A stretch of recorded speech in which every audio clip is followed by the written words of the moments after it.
guys, welcome to episode 3, Tech Communication Culture Hits and Misses.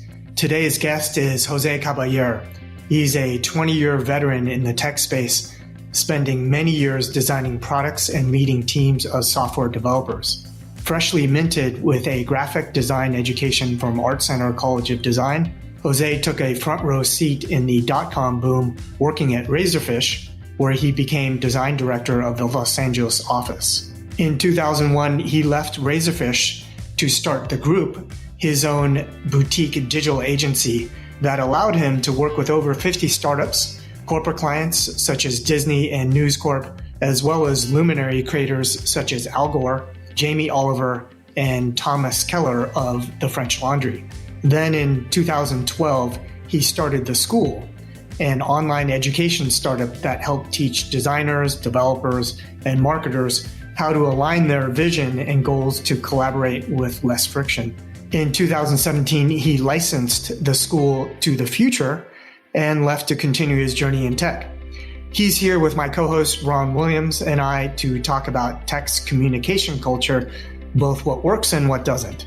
Jose has a depth of knowledge and skill in both team leadership as well as interpersonal one-on-one communication, giving him a pretty good perspective on how communication tools and practices have evolved in the tech industry.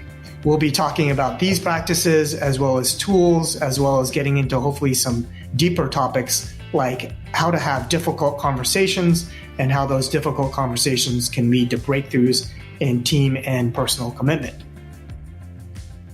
So Jose, thanks for being with us, man. I appreciate it. Thank you for having me. Man, we've known each other for quite a long time, longer than I want to admit here. But before we started this, we were talking about how communication has changed over the work span from when we started to today. And I think it's changed quite a bit, and I want to dig into that. But the first question that came up was, what was your first communication breakdown or difficult conversation that you can remember in business? That's an interesting story, and it was a long time ago. And I wouldn't say this is the first breakdown. I'm sure there were other breakdowns before it, but it was the first very interesting experience of like different communication styles. I worked at one of the first digital agencies. This is like 1996. I just graduated from college. And I was creating I was designing a product that is a website that was one of the products that this company was doing outside of the consulting work that was the primary bread and butter. And I made a mistake with how I formatted the size of the headers for the website, the banner headers, basically. And one of the founders who was supervising the project, kind of like right outside his office, between the conference room and his office, was like, something to the degree of like, what the F is wrong with you? Why did you make it this size? Can't you tell that this is supposed to be? But like yelling, like really like, what the, wrong with you? And people around were like, and I was just kind of like, smiling and like, I didn't like let it bother me.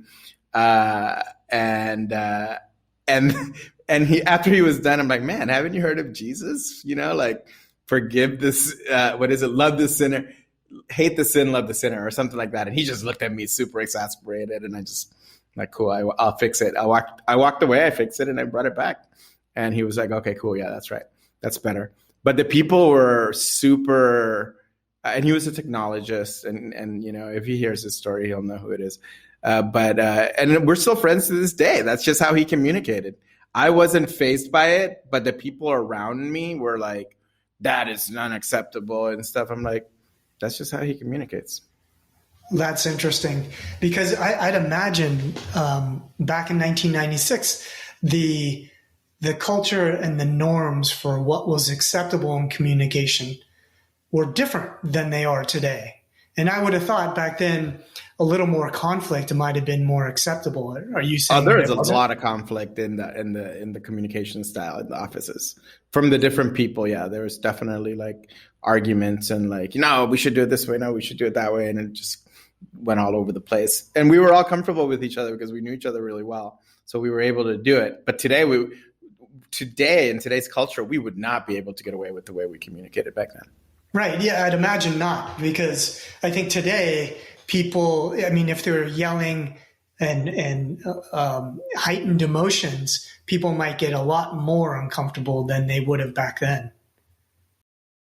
It was a startup environment. It was a close-knit group of people. We all knew each other. You were talking directly to the decision makers. There wasn't a lot of stepping around topics lightly. It was just always direct. Always direct. And so, okay. So tell us what you do in business and what your experience is, and then you can tell us how you think communication has changed today in terms of acceptable norms. You mean to describe what I do from a business standpoint? Yeah. Yeah. I am a designer, specifically focused on software. I've been doing that for 20 years, but my career really evolved from UI design to UX design to like a hybrid to being a creative director and then an agency principal, and then really seeped into strategy and facilitation. And for the last 6 years, I've been doing a hybrid of teaching online and consulting around best practices for process and collaboration and team dynamics. So in a way, now if you ask what do you do for a living, Jose, I really coach teams around the topic of kind of whole transformation, whether it be a design or a brand team or any type of team when it comes to interdisciplinary collaboration. So I don't know. I mean, it's a weird career path to end up where I am, but ultimately, yeah, I'm a coach for teams. And how does communication? A very hands-on coach. How does communications affect that? Is your question? Both of you are very experienced, and you understand the importance of communications.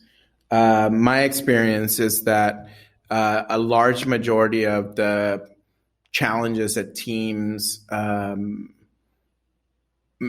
have are usually found in how well the leadership can communicate, how well can teams communicate, and the level of safety that's created within those teams. Yeah, I'm sure you use all sorts of practices today that you didn't use back in 1996. Not only practices, but tools and methods. Can you tell us how you think those have changed and whether they're better or worse? Well, teams have gotten more complex. I mean, if you think about it from the point of view of software design or a product design, let's talk about it in the realm of tech, whether it's a video game, whether it's a website, whether it's, no matter what the overarching functionality is of a particular component or set of components that you're building, apps, mobile apps are really, or, smartphone apps are really a predominant form today of software. You have teams that are multidisciplinary that require you to get requirements as to what you're going to build, require you to put together prototypes. And I'll give you some examples, whether it's you're at Apple and you're building internal software for productivity or reporting of some of the things that you do, or you're, doing a startup, you're going to have to communicate across culture. And the best people in general in doing that, like let's say good producers, good project managers, are people that can talk and understand the interests of the different people. An artist has a different, way of communicating and a different interest in a project than a developer, than a business stakeholder, than, the different people on a team. So if you notice that people that are really good at being speaking to different types of people usually are in positions of leadership. I think that where you break down a lot is when you have, going back to your question about the past versus today, if you have somebody who's more of a technologist who's speaking to a business stakeholder, their point of view is going to be about whether it works or it doesn't, where the business stakeholder is going to really be listening from the point of view of whether it's the right thing or the wrong thing to have at a business level. So yeah, it's a listening from what interests a particular stakeholder or a particular person on a team has, their view and they're listening from. Right. I think I want to get back to that because I think we talked about difficult conversations and how to do those. And I think that's an important part of that. But before we get to that, can you just tell us about, like, you know, there may be some people listening to this podcast who aren't familiar with tech. So what are the basic practices you use in communication? I think we mentioned some of these agile processes like stand-ups or retrospectives or plannings. Well, can we baseline just even what communications means on a team? Sure. You know, there's daily communications, there's check-ins, there's direct, you know, one-on-ones when it's like aligning between two people, getting to know each other. There are like reporting, you know, like, hey, this is an update as to what's been done. There's all types of communications, right, on a project. Yeah. Well, so what I'm hearing is I think a lot of the communications for the past, let's say, decade or two have been verbal and mostly face to face, right? Well, yes. And if you look at, you know, intranets, the evolution of things like chat, let's really make it very concrete. Let's talk about remote teams.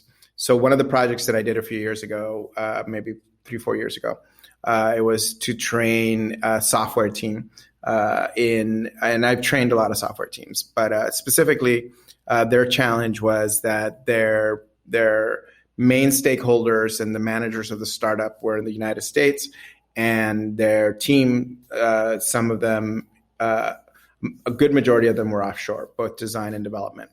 In Latin America, not offshore farther than, they were a very similar time zone, but and one of the things that was happening is that things were slipping in terms of deadlines and deliverables. And they did have things like chat. They communicated on, Atlassian has a chat client, and I forget what it's called, but it's part of the Jira suite. And it's just basically like, you know, a business grade chat client where you have different channels and different people, similar to Slack. Yeah, HipChat. So they, what's it called? HipChat, I think. HipChat, exactly, HipChat. So they had that. They had daily calls. They had a weekly meeting, but there was still a lot of lack of cohesion. So what was happening? You know, what was the issue? You know, when the lead design person would kind of show what they needed to build, you know, it wouldn't come back very clear exactly like what they needed. Even if he's like, the guy's like, I explained it to him. What's wrong with you, and why can't you understand what I just requested, and why did you build it this way? So there was a lot of lack of clarity in general. So that wasn't an issue of whether there was communication or not.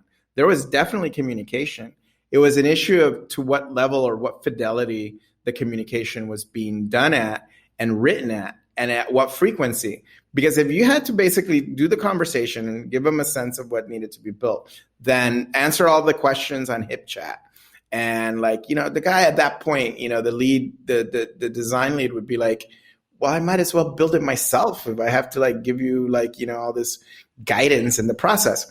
So what we ended up doing by bringing agile methodologies to the process was that the process of documenting the features happened at the story level and at the backlog level. And every single, like, you know, we would just go through a page and say, you know, the user needs to be able to do this, this, and this, just ad nauseum, you know, over 3 to 4 hours, where all of the requirements were written into stories and added to a backlog. And then, you know, there was a check-in in the middle and a sprint review for that particular thing. There was estimation of the hours that those things would take, and agreement from the developers that were building it. So within 2 sprints, within a time period of like 4 or 5 weeks, those communication problems stopped.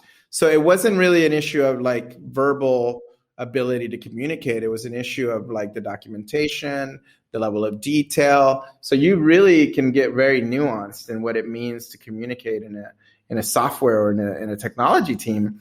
And that's just an example of how Agile itself really provides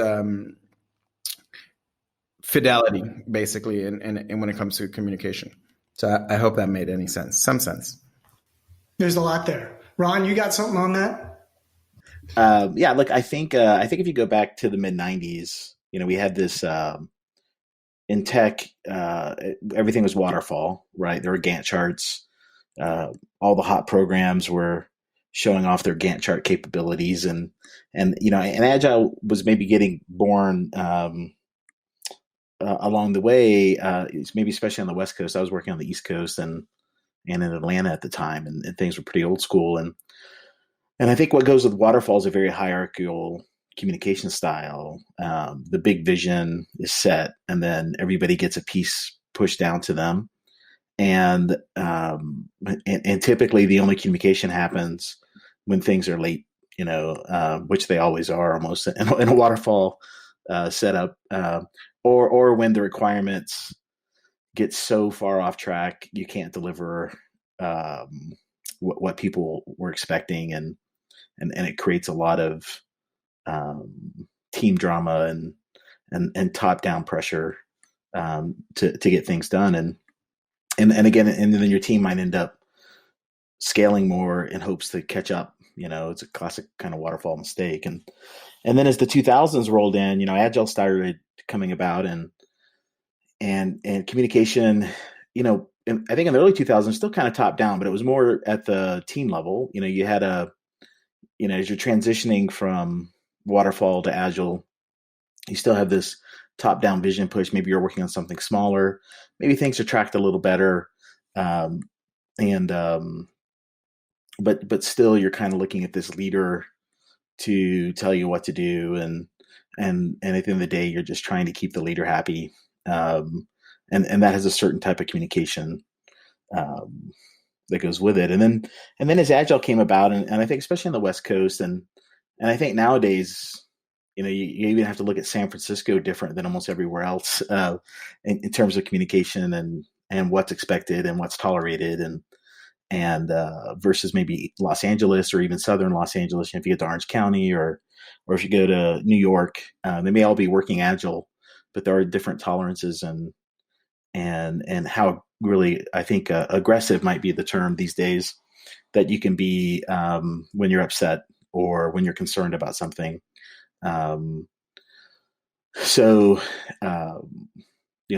It's definitely been an evolving thing, and I do think Agile has improved a lot, in part because there's less at stake, right? Like there's less pressure when you're working on a smaller piece of the pie, and you can catch those mistakes earlier, and so it gives people the chance to make mistakes before a lot of damage is done, and when they're caught, the communication, I think, can be more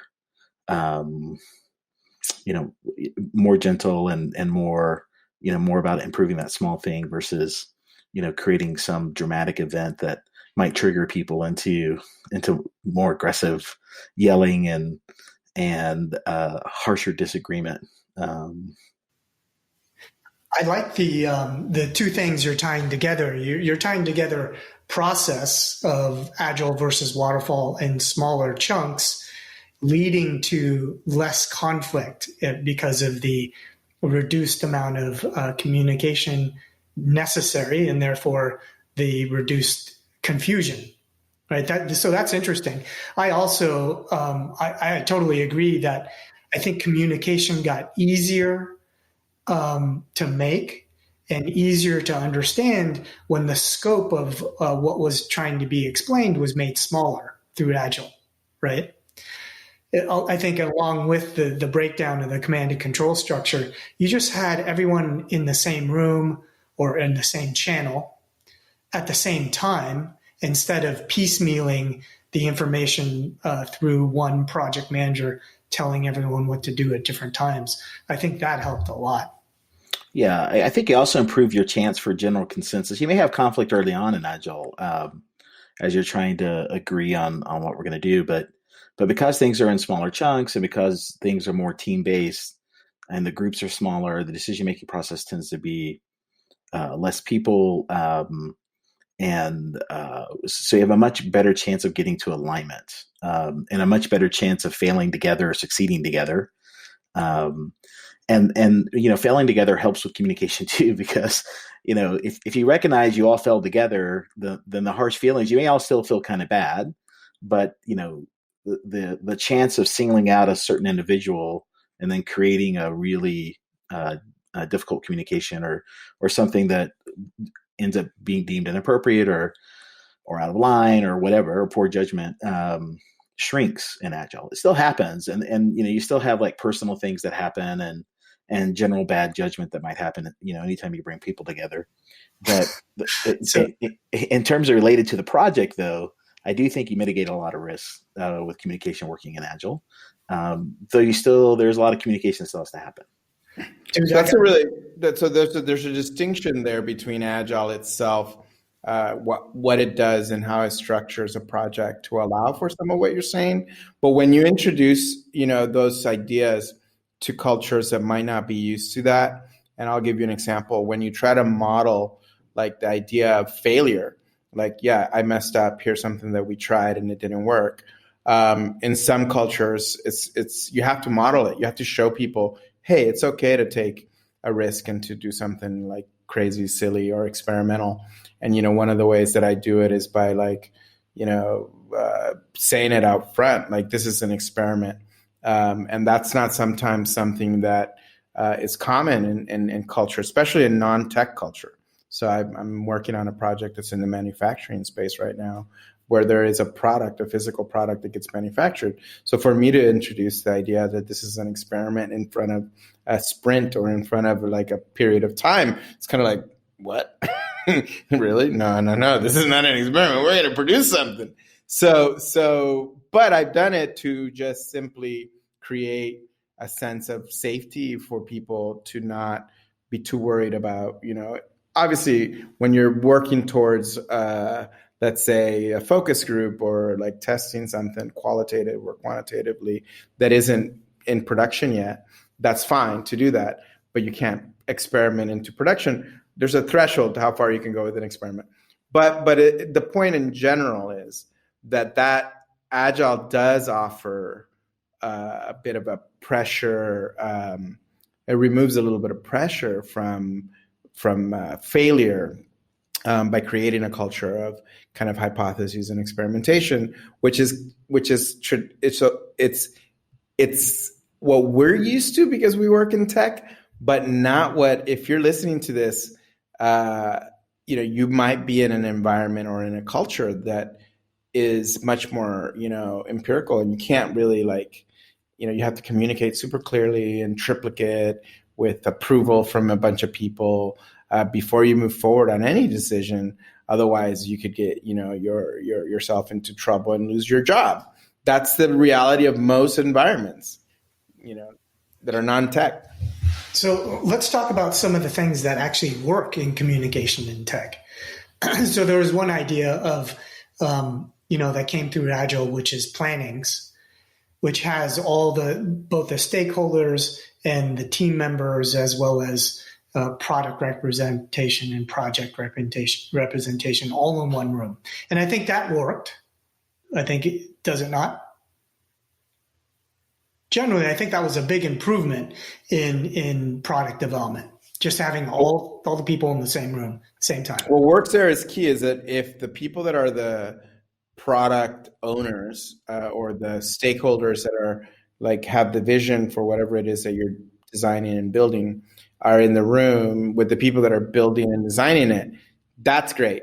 Where sometimes it goes a little sideways is if you have great great plannings, but the stakeholders aren't in the room, and then you present to them a bit of what the findings are in whatever form, in prototype or in visualization or even in requirements form.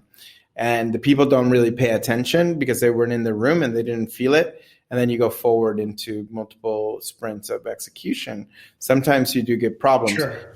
If it's done properly and all the stakeholders are in the room, it's brilliant because everything gets solved right there and then with a good facilitator. What about for like one-on-ones? I feel like that's been a relatively new practice within the last, 5-10 years. One-on-ones weren't very common a decade ago. Yeah, no, I don't think so. In tech? I think, there's pockets of this stuff all over. They've been around a long time, but to where, maybe they're just thought of as standard best practice. It seems like it's the last 10-year kind of thing. And again, I don't know. I've only been in tech the last 10 years. Before that, in the 2000s, I was in other companies doing tech in them, but they were more traditional companies. So I'm not sure what's actually happening in big companies in the last 10 years. My gut tells me there's probably still not a lot of one-on-one type stuff going on in the big enterprises. But I could be wrong on that. And even like it's a lot of the one-on-ones I've seen are not just in a conference room one-on-one, although that happens, but walking one-on-ones have become a standard practice. Yeah, that's my preferred, right? Is to just get outside and, leaving the work environment really allows the one-on-one to shift into a more personal conversation and with a more personal feel. And I think those are the best one-on-ones. Like, the reason why you're getting one-on-one with this person, I think mostly is to get to know them and for them to get to know you and to reach like personal alignment in the things that motivate them, the things that motivate you, why both of you are working towards the same thing in this commercial enterprise. And so definitely getting out of the office environment, I find really effective. For the really hard conversations, that maybe they're really strongly disciplinary in nature, maybe that makes more sense to do in an office environment. But I've been fortunate not to have too many of those of late. Right. I was just talking to someone, I'm pausing because I guess I shouldn't mention the company name, but a big athletic company, publicly traded athletic company. And I think it's standard that a lot of companies have what they call a meeting-focused culture. And she said, typically before coronavirus, her day was 8:30 to about 5:30 with meetings, and then she would start her real work, right? And I think that's true because there are, standard ceremonies like stand-ups and plannings and reviews and all that sort of thing. Then you add in like 4 or 5 one-on-ones or more a week. And then you have, status meetings, and your day is full with meetings. And then all of a sudden you start your workday at 5:30 at night. I feel like that's relatively new too. And I'd love to hear Jose's thoughts on this, but I think maybe in terms of the content of those meetings, they're new types of content. I have a feeling though, if you go back 10 years or even 20 years, there were still a lot of meetings going on. A lot of status type things or planning or, budgetary review or whatever. Meetings have a way of taking over companies, no matter how hard you try to kill them off. But I think on that content, I do think you're right. I think, if there's a downside to what we've seen in tech and Agile, it is, there is this creeping kind of meeting culture that ends up in a lot of companies. But what have you seen, Jose? So it's funny. I'll just start with saying this. I'm not a big fan of like one-on-ones, meetings. Like I actually banned the word meetings from this project that I'm working on. And people were like, what? No, we have either work sessions where we do something together and that's output, or you're informing me of something and you don't need to call a meeting to inform me. You can send me a Slack. And it's funny because I'm used to Agile culture. And I got used to running, my company in that. But then there's people who are really good at one-on-ones and who like get on the phone and talk to somebody and get alignment and get that person to do the work and to be an advocate for whatever pushing that forward is. I personally watch and I'm like, you know what, maybe I should get better at one-on-ones or at politics or at like, that level of communication because I apparently am not very good at it.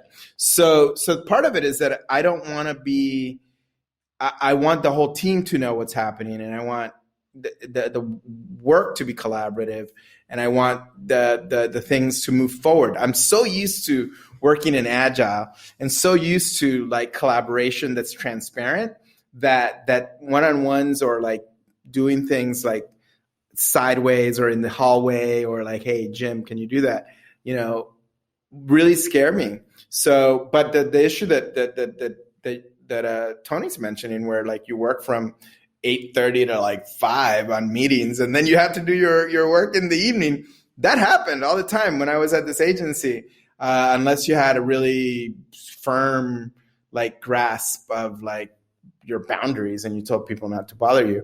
For me, the last thing I'll say regarding this question, when I stopped doing agency work or when I stopped working, as an agency or transitioned my career away from that and kind of more in the like the mindset of like solopreneurship and blocking out your time for productivity and creativity away from calls and meetings.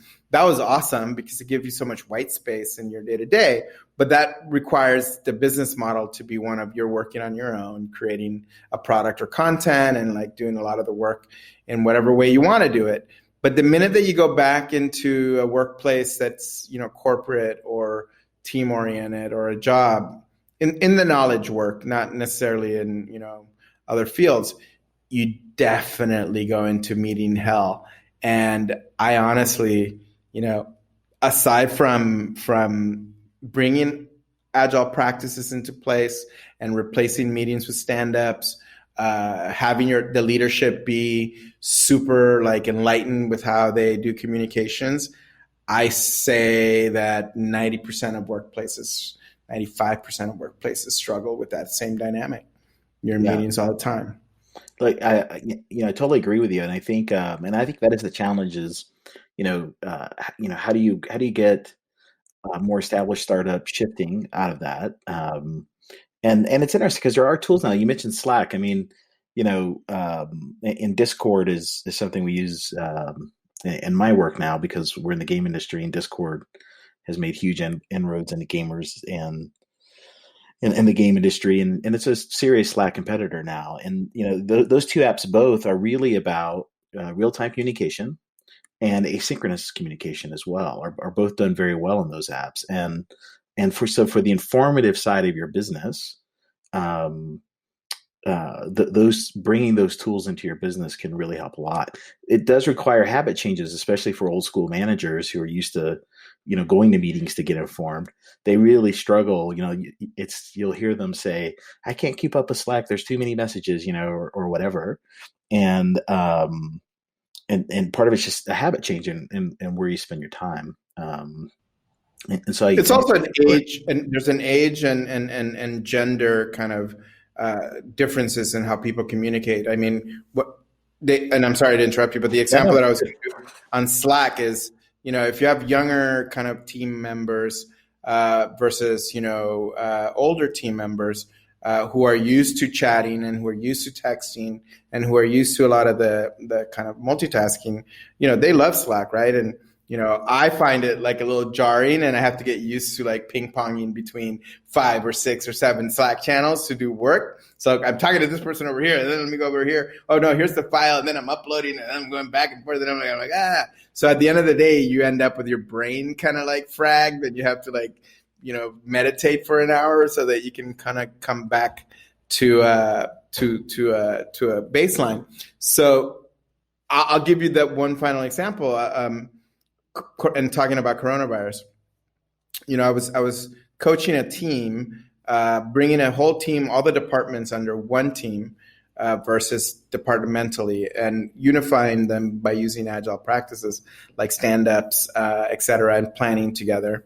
And then at the same time, the new team that had come into this company was doing a lot of new IT platform upgrades. Like, Slack came in, then switching from Microsoft to Google, so that everyone had, Google Slides and all the Google suite, to share and collaborate with.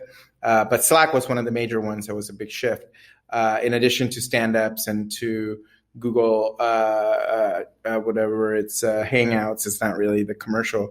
Google Meetings, I think, is the Zoom competitor or the video chat competitor. And by doing the rituals of the daily stand-up and by beginning, to communicate asynchronously, and then beginning to structure our meetings and our week into a more consistent, pattern that people were like, okay, this is what we're used to. It really increased communications.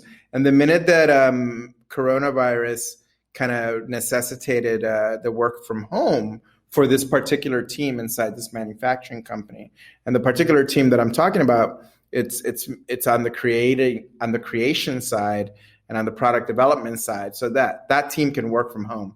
Operations and manufacturing can't work from home per se, because you have to be in the factory. But we switched to working from home, 25 people, and it was natural. Just Google now instead of in the office, Slack, for different messages. Over the last month, we've been doing pods, similar to how Spotify has squads. So we're really experimenting and really trying our best to take a company that wasn't necessarily used to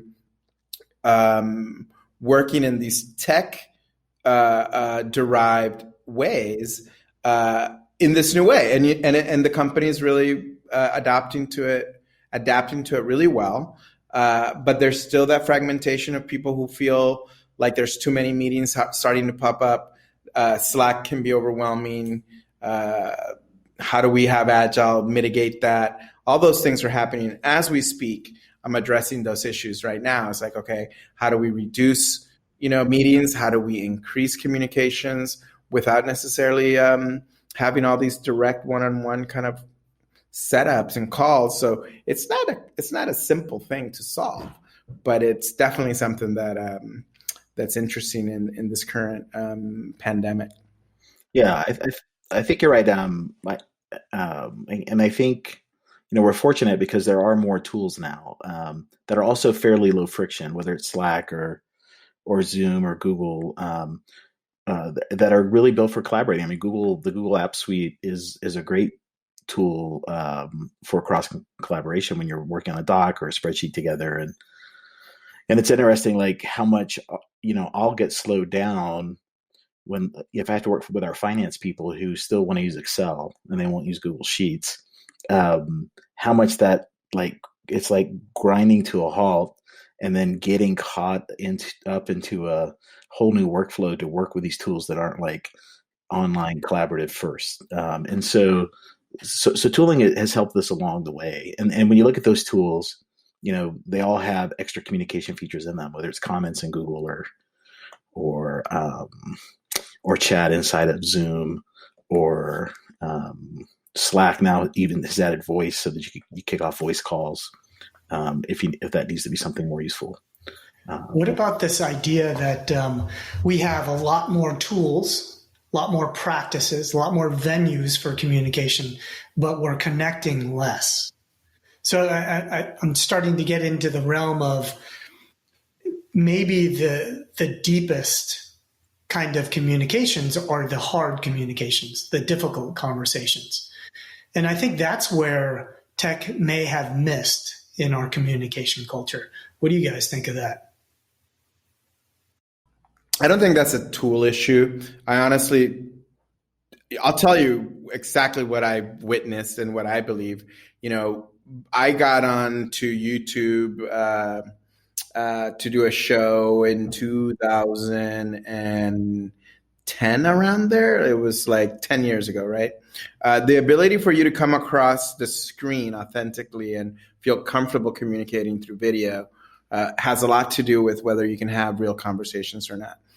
Because the reality is that if you have somebody who's, conscious of the fact that they're on a camera and that the other person's on the other side and they don't feel the energy of that person in the same room, it's really difficult to have a difficult conversation because you think somebody's listening to you, or you think that you think it's a TV thing. You have to pretend to be a host and a telecaster, So to me, I think the addition of layers and tools and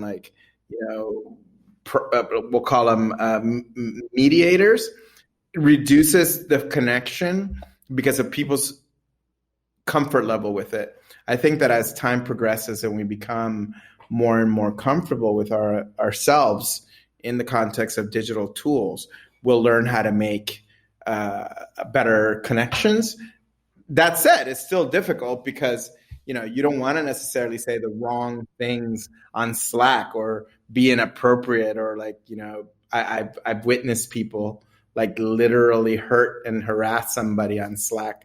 I'm like, what are they saying and why? And then having to pick up the phone to listen to the tonality and realize that the person is just an asshole no matter which way, whether it's on Slack or in person. I'm like, okay, this is not a tool issue. This is just the person's an asshole. Yeah, Got it. That's exactly right. I don't think it's a tool issue. I think the tools actually make the practice of ghosting or avoiding difficult conversations easier. And so I think at least I want to throw this out there. There's this idea that conflict sometimes leads to better ideas. But if we have tools that protect us through layers of different types of communication from avoiding conflict, then what happens to the good ideas? Yeah, I think you're right. I also think the other problem with tools today, and I do think it gets better with time, but they're relatively low fidelity when it comes to different types of communication. Like, they do voice well, though even today in our, with the three of us crossing streams here with voice and video, and I don't have great internet, I've lost a few words. So they'll probably record properly for the podcast, but so it's hard to work for me when we're having network fidelity issues to understand everything that's being said, and I have to focus more attention on things. And I think even with good network, because it's still lower fidelity than in person, it is more taxing to have the communication for both parties because of the need to try to pay attention more to the subtle clues that are getting masked by the technology. And this, it doesn't have to just be video or voice. This happens in text for sure. People tend to it's really hard to convey emotion and context in text. And it can create a lot of problems for sure. That's been a known thing for a while. It happens in email in a similar fashion.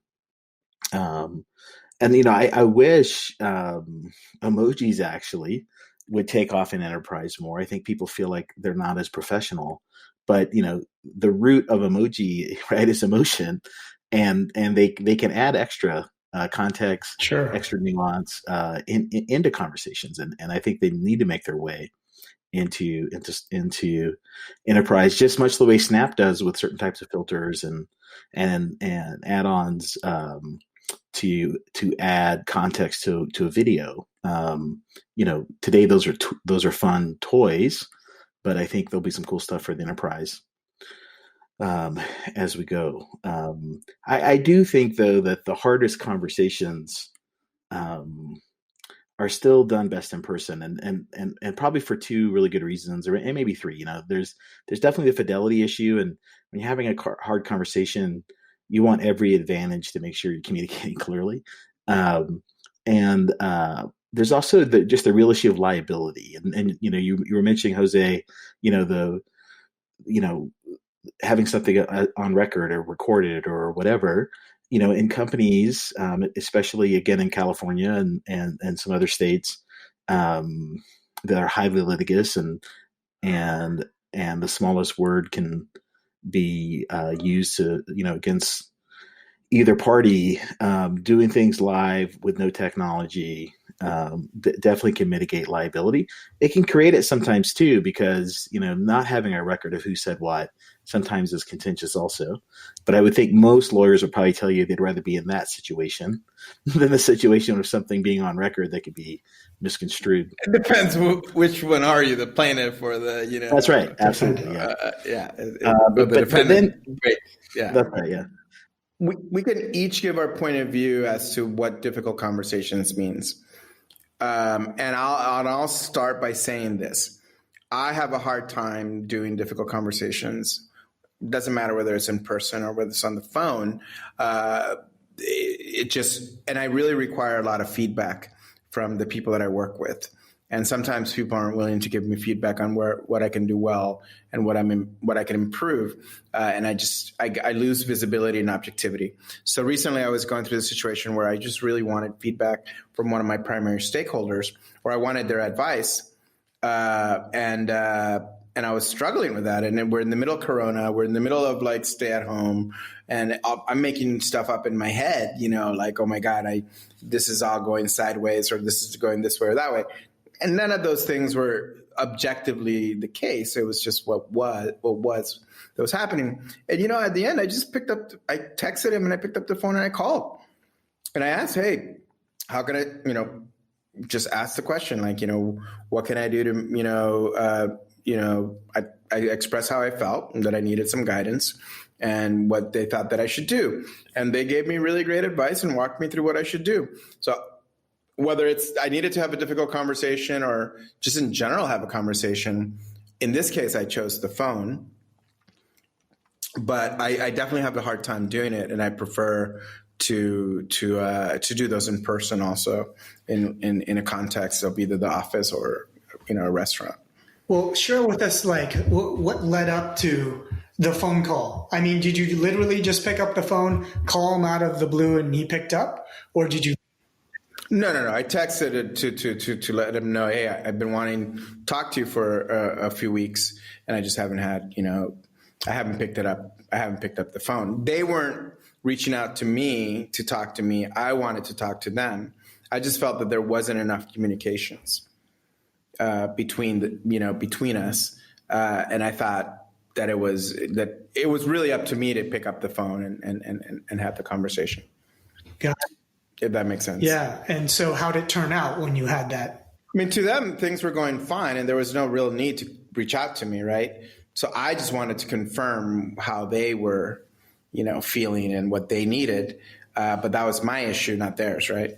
Yeah. So I think that's what, at least my observation is that as a general community, that's what we're kind of missing. I think a lot of difficult conversations just get avoided until the point where that difficult conversation ends up in someone quitting or someone getting fired. Ron, when was the last time you had the need for a difficult conversation and avoided it? And how did that turn out? Yeah, that's been a while for me, I think. But there may be one brewing right now that I can't go into the details on, it's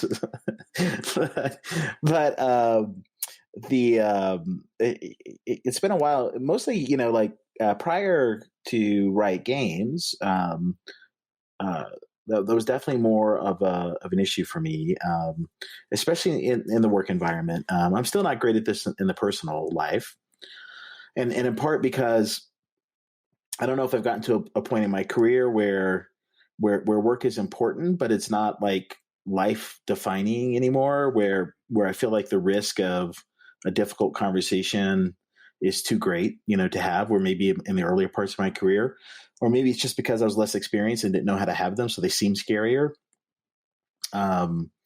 going through Riot,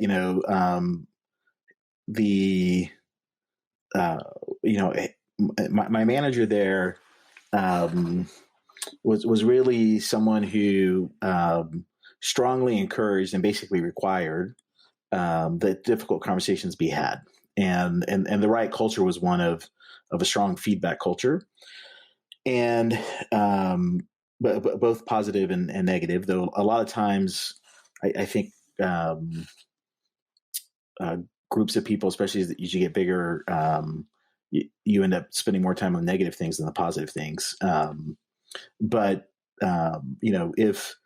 if my manager had to have a difficult conversation that I should have had, that was always a difficult conversation with my manager. And so over time, you learn actually to run towards the difficult conversations. And because it's way better for you to have it and to go through whatever the issue is than for your manager to have it, or for you to be pulled into the room with your manager, or even maybe more managers. And at Riot, it's at the executive level. And so usually the difficult conversation stakes were pretty high.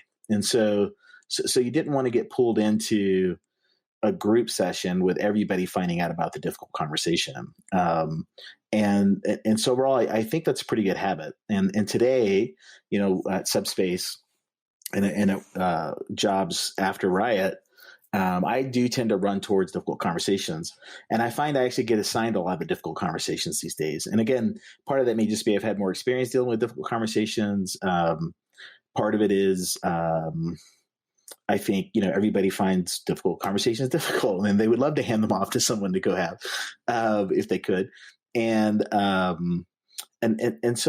I've gotten just way better at them, in part because I go in with the mind frame or the frame of mind of, as hard as this seems, the stakes really aren't that big, right? Like, for either, if you put on your business hat, there's very few difficult conversations that will kill the business if they go wrong. There are occasional ones, but overall, if it's a personal issue or if it's a team issue or whatever, probably not going to kill the business, even if you mess it up. You may create some more short-term pain you got to deal with, but that's one thing experience has taught me about difficult conversations. So you can fear them a little less. And then on the other side, maybe the difficult conversation has much higher stakes for the other individual, especially if it's a termination or some really harsh feedback that might have to be communicated.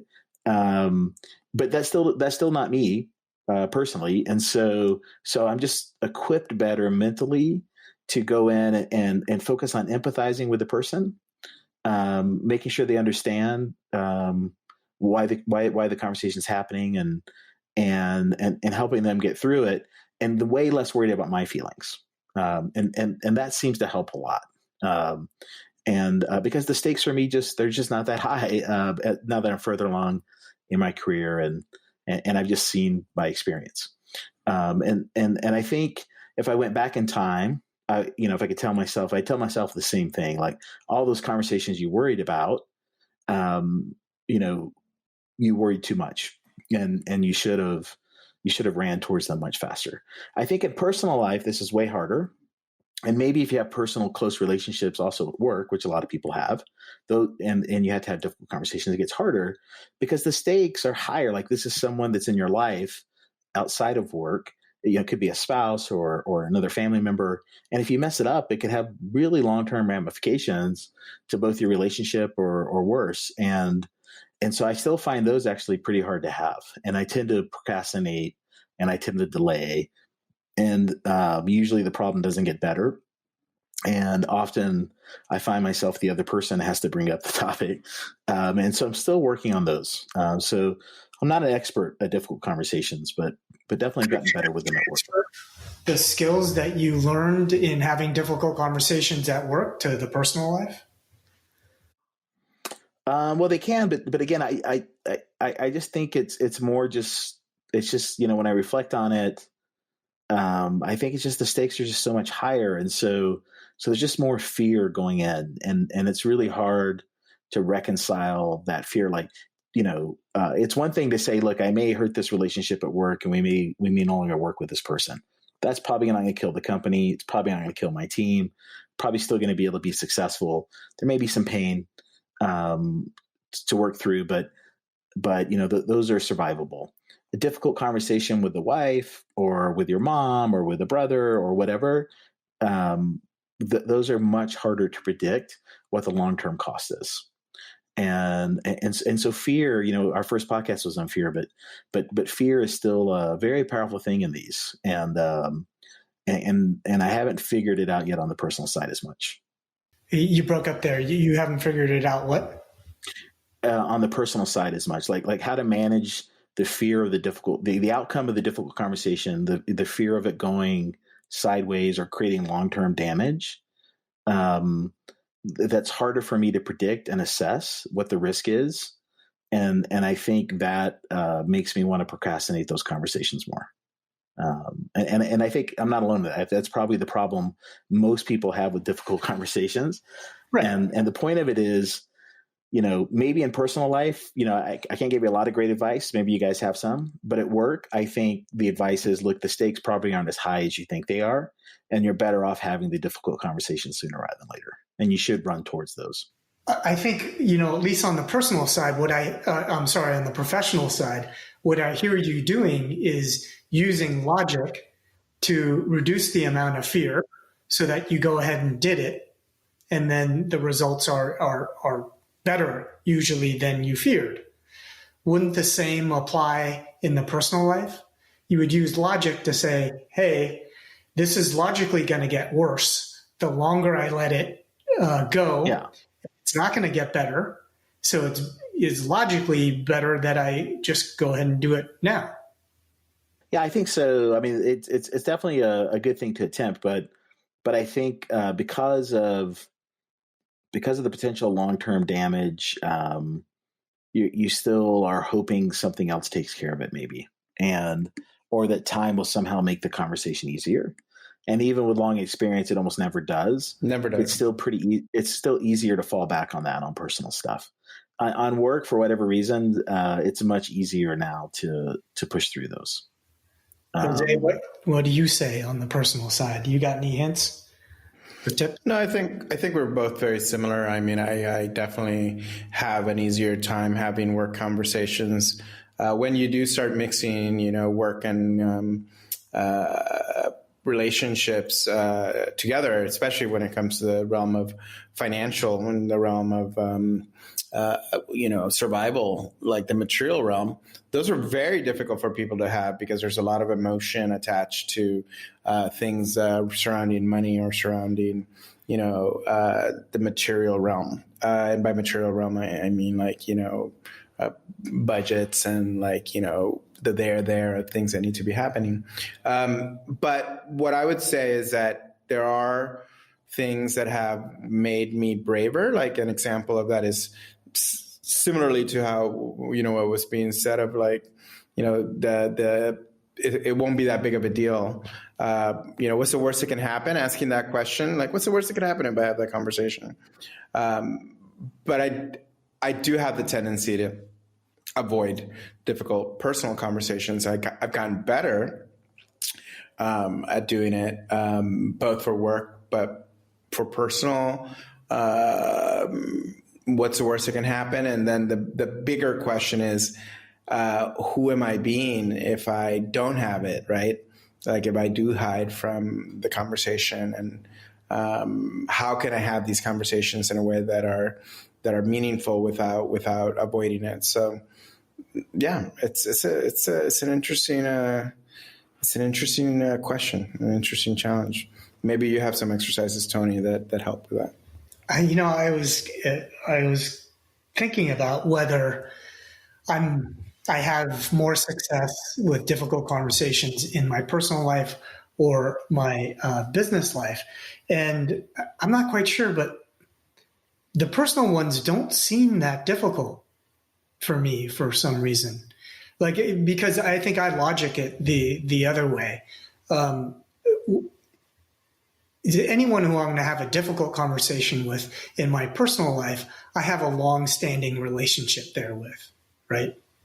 And so it's very doubtful that I'm going to blow up 10, 20, 30 years of a relationship with one carefully planned conversation, right?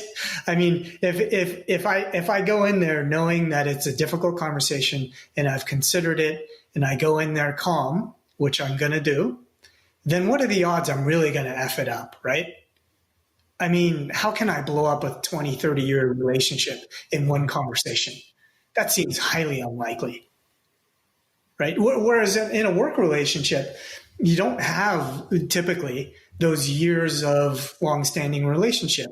So I kind of view that as even more dicey, right?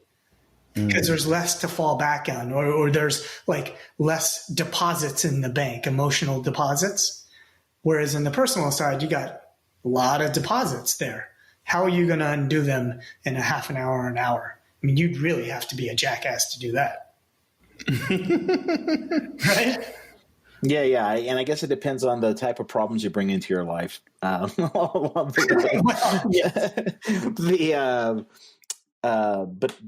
yeah, and definitely, your point on work is definitely true. Like, you don't have as much to fall back on. And,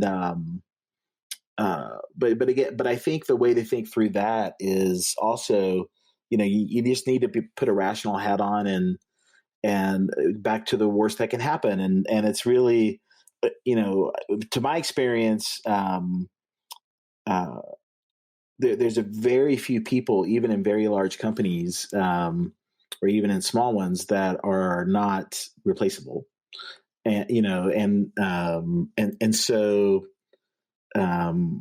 so when you just put on your business hat and your manager responsibilities and your fiduciary responsibilities, especially when you're in the more senior roles of the company, and you're really thinking what's good for the business, some conversations shouldn't have blown up a relationship or shouldn't have led to a person quitting or a person being terminated. But there is more risk because of the lack of personal things to fall back on.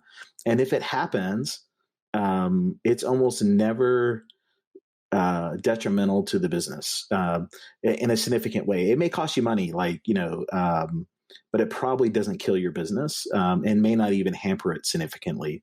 And I think a lot of people worry a lot more about that than my personal experience has been. And there are rare exceptions, like firing Steve Jobs from Apple probably hurts Apple, though it was good for Steve for a while, it looked like. But well, it's good for Apple in general, because ultimately what it showed them was what it looked like without that's him. right, yeah. And then the comeback, that's in the past, obviously, so we can't troubleshoot that. But you're right, the initial reason was like, what, are you crazy? Yeah. No, that's right. Yeah. And I agree. yeah, and there may be still some very key people at Apple that could really hurt Apple for a bit to leave, but there's no one at Apple, even if Tim Cook, I think, left, you're not going to kill Apple. You may make it less profitable. You may struggle for 4 or 5 years in the wilderness looking for the next great operation executive, but Apple's not going to die. Like, Apple's a huge company and can go a long way. And so usually it's a more systematic problem, not an individual problem, that kills companies or that puts them in dire straits. And maybe the individual leaving is a symptom of the systematic problem, but it's not that one difficult conversation's outcome that triggered it. So again, I would run towards problems. I would face them, even if you don't feel you're totally equipped. I think you're better off facing the problem and having a conversation than letting it linger, especially in a startup that's moving fast. Because the outcome of not doing it is team morale. It affects other people, very likely. The problem is most likely just to get worse, and it's going to be a harder conversation. Or you're going to build around the problem. You're going to put a Band-Aid on it. You're going to hire someone else to solve the problem, or to carry some of the load, or to create a buffer between the person who can't communicate well and someone else. Or maybe even create a whole nother team to go tackle something. And you're just going to build expense into your business and ultimately move slower if you don't go solve that problem. Right. Well, I've always been taught that it's not what you say, it's how you say it. And I think Elon Musk and Joe Rogan were just talking about this a few days ago, like how difficult communication was because you're trying to compress a lot of complex ideas into words, and that you lose a lot in that compression. And they were having this discussion in the context of Neuralink. And, I think now it's made it to the business press. I just heard it in some business summary today that Elon said that, within 5 to 10 years, we might be able to communicate with just our thoughts. But that might be even more dangerous if you can't control your thoughts. You might blow down a whole bunch of shit. Absolutely. And that may be another podcast to talk about, but yeah, maybe, or much like you had to get used to Slack or texting or whatever, you're going to have to get used to unfiltered thinking and process it more before you judge it and respond. So net, it may turn out to be an okay thing, but I think initially it's probably a disaster. And I think the other thing we don't know yet as humans that my gut tells me we're going to find out is people think at different speeds. And the one thing voice communication does is it syncs us, and written communication is a similar thing. Like by taking time to write something out and share it, and everybody takes time to read it, you create a synchronization of kind of gearing on focusing on something and understanding it. Where running unfiltered thoughts may create some very interesting problems. Not even the content of thought, just the speed of thinking for some people versus other people may make it very hard to communicate, regardless of the content. Well, even different personality types, determine how people communicate. Some people are very concise. Some people are threading all over the place, and there's people that are like, "What?" So that's going to be interesting. I'm looking forward to that. All right, absolutely. Man. Well, thanks for the great conversation, Jose. We really appreciate you coming by. Any last sage words of wisdom? Well, I hope that I shared something of value to someone, but I think the conversation for me, what I found really valuable, in understanding that we all struggle or we have different ways of dealing with, let's say, the question of difficult conversations, for whether it's tech or whether it's manufacturing or whether it's pre-corona or now post-corona and everyone's working from home, at the end a lot of it has to do with emotions, right? With like managing the downside of emotions, like you don't want to upset someone, or managing the upside, which is you want to motivate somebody to be excited about what they're doing and their contribution, or acknowledging them and them feeling proud and happy. So what you say and the words, like you were saying, it's not what you say, it's how you say it, really do matter. And being mindful of the words that you use with the people around you and how you leave communications, or what kind of inflection or tone, whether it's, in your voice or in an emoji or with punctuation, words move energy. Words are, if you want to use a metaphor of magic, they're really incantations of putting together things that mean something towards a direction or an intention. So in that context, being mindful and kind, but at the same time direct and not avoiding conflict, but creating really mindful ways of giving feedback and of reaching out to people and letting them know what you're really enjoying about what they're doing and what they really, and requesting. It's like the request that I have is that I would love it if you can do this for me, or give me more visibility on that. And I have had, the opportunity to work with a lot of people over my years. And when you find people that are really masterful at those two things, which one is I really acknowledge you, Tony. I acknowledge you guys for such an amazing podcast and for having such great conversations with the tech community and with the community in general. And, one request is, how do we have conversations about what happens in tech for the people that might not be, as tech savvy or as immersed in tech? Those two things were, one, an acknowledgement, and the other one, a request for the continuation of the podcast series. But I'm grateful. I'm grateful that I have people like you guys in my network and in the people around me who could have really smart conversations about the nature of work and the nature of being. So thank you guys for doing this. Appreciate it. Cool, brother. Thank you very much. Yeah, thanks so much, Jose. Yeah. All right, guys. Till next time.